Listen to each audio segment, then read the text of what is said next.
Bom, pessoal, continuando aqui a nossa bateria, né? A gente lembrando aqui, né? Está em PMBOK, né? Governança, né? Estudo, Bacen, SES Gran Rio. Nosso grande objetivo, né?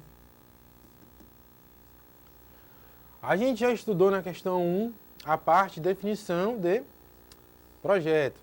Na questão 2, a gente estudou o quê? A gente estudou a IAP, né? Desdobramento do escopo. Mais uma questão agora, 3, do BNDES de 2008. Ok? Vamos lá.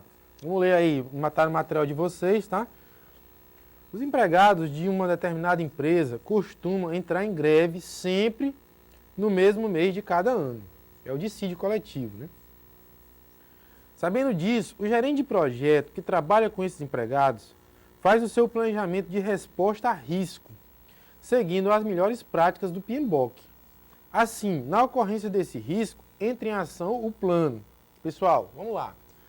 Outra grande cobrança em cima de PMBOK é um negócio chamado risco. O que é o risco?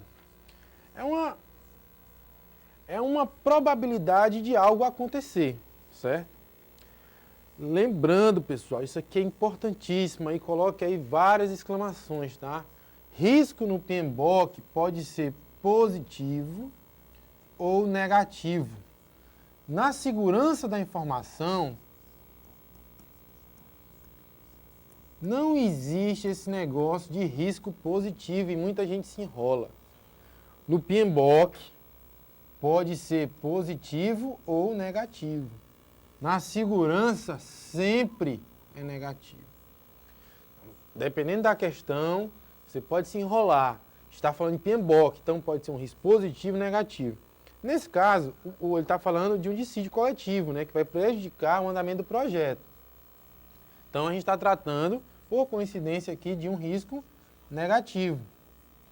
Então, a parte, né, de projeto, no gerente de projeto, assim, na prática, ele não tem a desculpa de que algo aconteceu, a não ser em determinadas quebras de premissa, tá?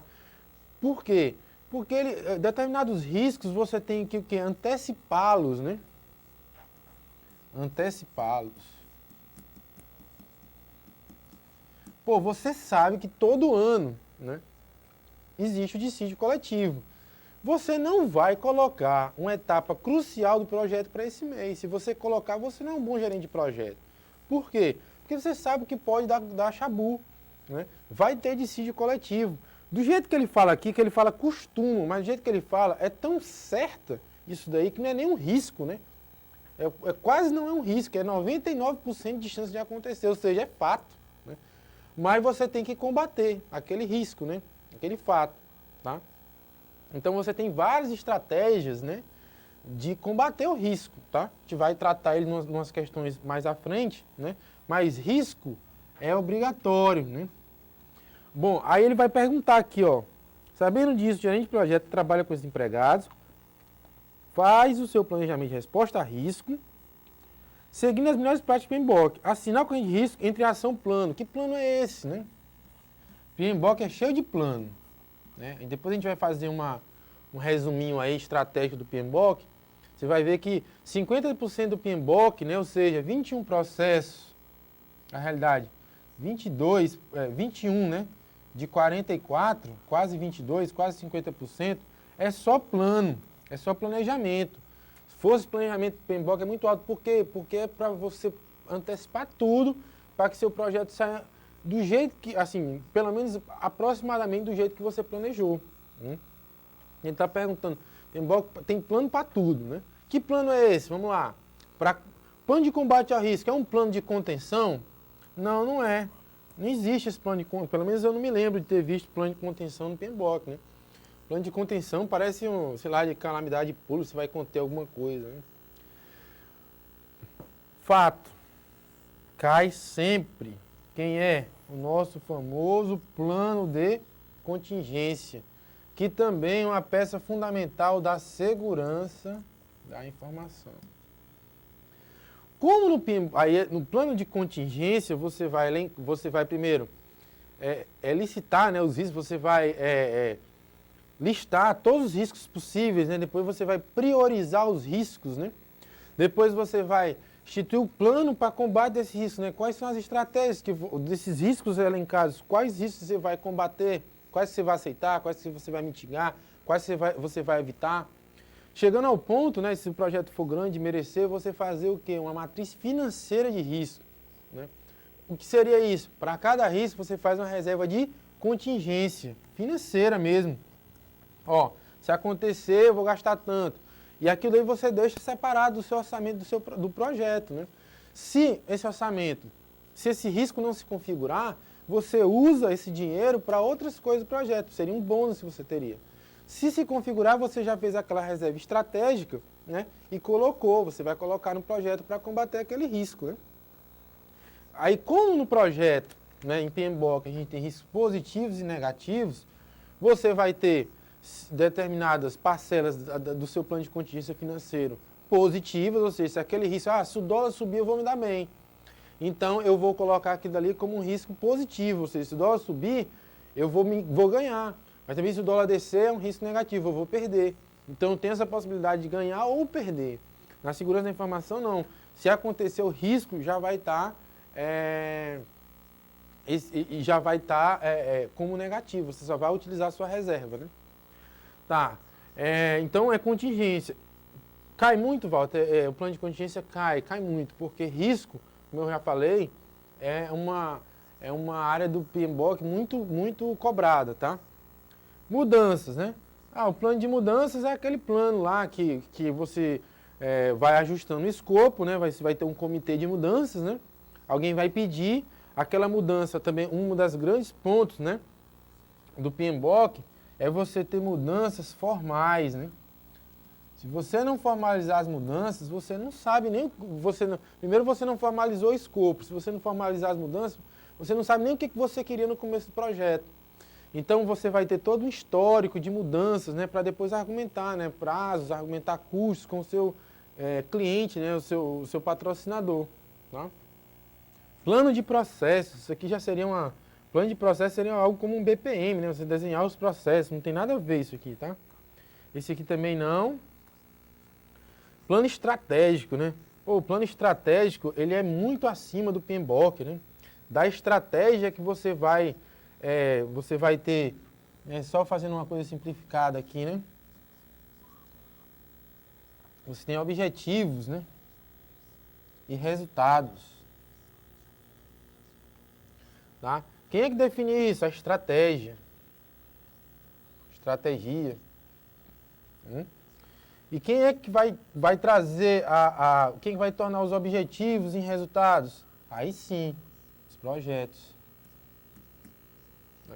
Então a estratégia ela está bem acima dos projetos, né? O plano estratégico, feito o plano estratégico, definidos os objetivos da empresa, definidos os resultados esperados, é que você vai compor os projetos e quem mais?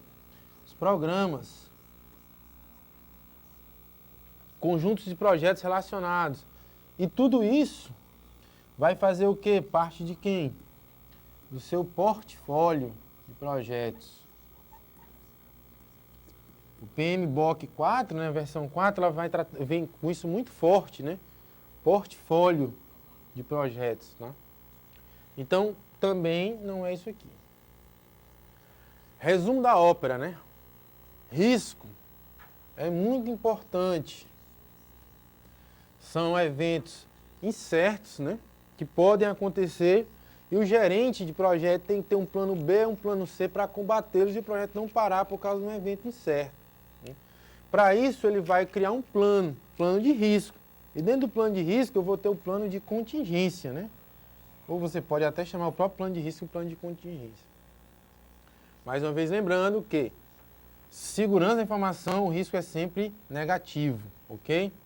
Então, fechou essa questão, vamos passar para a próxima, tá? Questão 4 aí. A questão 4, ela fala o seguinte, ó, o diagrama de redes abaixo representa as atividades de um cronograma de um projeto, onde a duração de cada atividade é mensurada em dias. Olha, aqui a gente já está tratando, não sei se a gente vai conseguir terminar essa questão toda nessa aula, mas vamos começar a falar dela, tá? Aqui a gente já está na gerência de tempo. A gente passou ali pela gerência, né? Pela gerência de escopo na segunda questão, né? Na segunda questão. Na terceira questão a gente estava falando da gerência de risco, aqui a gente está na gerência de tempo. Qual é a característica da gerência de tempo, assim, que ele fala, ó, cronograma. Na realidade, pessoal, isso aqui, né? Ele fala que é um cronograma de um projeto, né? Ele dá, aí a gente vai ver que tem umas datas, né, que caracterizam o cronograma e o sequenciamento, né? Então, se você tiver da AWS, cada um item desse aqui, por exemplo, poderia ser o quê? Deve ser um pacote de trabalho. Então, tudo que a gente não teve de preocupação lá na AWS, né? Tudo que a gente não teve preocupação com sequenciamento, fase, a gente vai começar até aqui. A gente vai começar o quê? A encadear, olha, o item 1 tem que vir antes do item 2, que tem que vir antes do item 3, que tem que ser paralelo aqui do 2 por 5. Aí a gente vai montando o encadeamento, né? Ou seja, as precedências. Quem depende de quem, ok? Isso aqui a gente chama de diagrama de rede, né? Inclusive, a teoria de grafos aqui se aplica, né, a esse diagrama, tá? Então a gente tem aí o nosso pacote de trabalho. Agora, na parte de gerência de tempo, a gente vai começar a encadeá-los, né? E para fazer um cronograma, o que a gente precisa? Dos períodos, né, de cada um, ok? Esses períodos, né, o que a gente está colocando aqui, o cronograma total, né, completo, ele não leva só em consideração, aqui a gente vai ter, ó, o item A vai ter 2, uma unidade 2 de tempo. Ele não vai levar só em consideração a unidade de tempo necessária para executar a tarefa, né? Para executar do passo 1 para o passo 2. Ele vai levar em consideração também olha, os recursos disponíveis. Quem disse que o equipamento que a gente comprou chegou, certo? Quem disse que os empregados, né, os colaboradores não vão ter férias? Então, você encadeia, né, você encadeia os pacotes de trabalho, você coloca o período necessário, né, com essa força de trabalho para executá-lo, mas depois você tem que levar em consideração algumas restrições, que são os recursos, né? Será que o recurso vai estar disponível? Será que não é feriado? Será que não vai ter férias? E aí você vai diluindo e levando tudo isso em consideração. Aí sim você vai ter quem? Um cronograma. Senão o resto é tudo ideal, é tudo idealismo, né? Você vai, todo mundo vai estar 100% disponível em todo canto. Tudo que eu comprar, principalmente no governo, uma licitação. Eu pedi a licitação, no outro dia o equipamento está aqui. Não é assim, né? Se for um equipamento no exterior, vai demorar 6 meses, entendeu? Para chegar. Você vai ter que comprar, né? Então você tem, como gerente de projeto, tem que levar em consideração isso daí. Só então você vai ter o quê? Um cronograma completo, que é o principal entregável de quem? Da gerência de tempo. Falou em cronograma, falou em tempo, tá? Então o que ele quer saber nessa questão?